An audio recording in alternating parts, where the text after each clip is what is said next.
Bonjour les amis, bienvenue dans cette nouvelle vidéo, j'espère que vous allez bien et que vous avez passé de belles fêtes de fin d'année.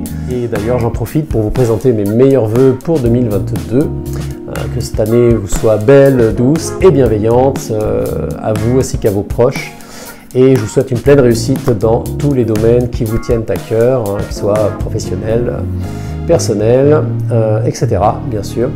Pour bien démarrer l'année, je vous propose une vidéo time-lapse de ma dernière peinture, faite pour un jeu de cartes sur lequel je travaille, sur mon temps libre.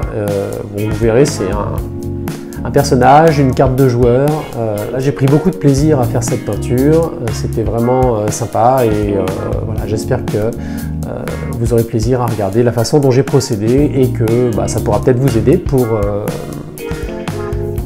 choper quelques petits trucs pour votre travail personnel, voilà, pour voir un petit peu la démarche que j'ai eue. Donc je ne vais pas parler ni commenter, je laisse juste ça avec un petit peu de musique et ça dure une quinzaine de minutes, comme ça vous avez vraiment le temps de voir la peinture évoluer au fur et à mesure. Voilà, bon visionnage, merci et puis on se retrouve bientôt pour une prochaine vidéo. N'oubliez pas de commenter, de liker et de partager aussi, ça serait super sympa, ça m'aide à faire connaître mon travail et me donne un peu plus de visibilité sur YouTube. Donc voilà, merci à tous ceux qui voudront bien le faire et je vous dis à très bientôt. Salut!